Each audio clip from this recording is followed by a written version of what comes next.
What's good, people? Des Rocksteady, King of the Pit TV, signing in and signing out. We just listened to At the Gates, Slaughter of the Soul. From what I'm aware, the second record, you tell me. We listened to the first record most definitely, and this was a whole lot better. Slaughter of the Soul has got a great sound.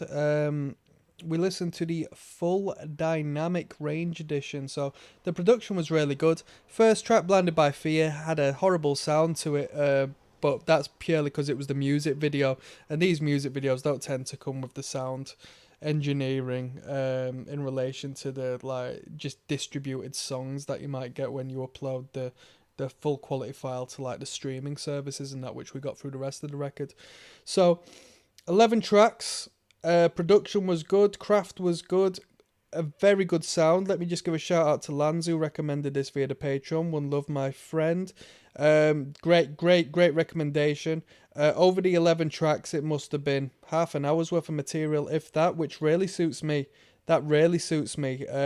Great length for a record to get in what you need and decide as to whether it's got replay value or not. Didn't outstay its welcome.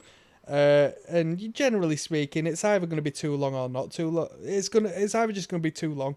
You don't really get records that are like too short unless you listen to like a hardcore demo or something. You don't really get that with these records we listen to on this channel. So this one was the right amount of time. I think any more tracks in it just sort of be, you know what I mean, you'd be hearing the same thing over and over.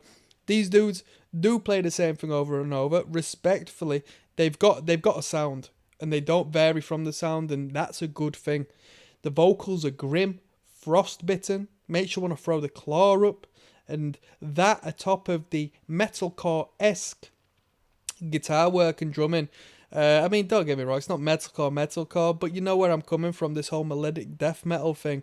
There is an air of, you know, I associate this band, there's a band called Congress, a 90s band called Congress, and these dudes would go hand in hand with that band, and that's a European metalcore act. You know what I mean? Bit of a Slayer worship-esque vibe, although this doesn't really take it out of Slayer, but we've got the whole, what goes on to be deathcore, that pedal note on the bottom note of the guitar, and the higher register ones in between, you know.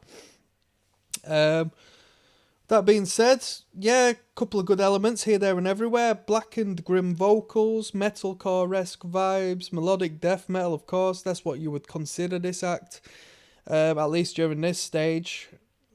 Couple of groove metal bits as well, couple of groovy riffs, which are really good when they hit. Quite odd.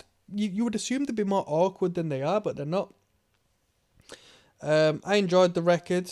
I like that you can hear some coherence with the lyrical. You can actually hear the words that are being said from time to time, and the lyrical really works with the grim vocal, and there's nothing really corny, believe it or not. Sometimes, you know, you'll come across a couple of cringe bits, but it's pretty bloody hard, in my opinion. I like it a lot. And would I return back to this record? This is one record that I might put on from time to time. Title track, definitely. I like the title track a lot, Slaughter of the Soul. I like the sound, I like the vibe.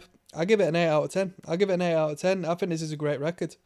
I am interested in what happens here with At the Gates, because I don't know if they can get any better. I don't know where they can develop from here without sort of fluffing it up a little, because this is a very organic, central sound. It feels like for them to add a few bits and bobs here and there, we might sort of leave what makes this band so valuable. But who knows, eh? And with that note, I'm signing out. I'll see you on the flip side, people. Peace.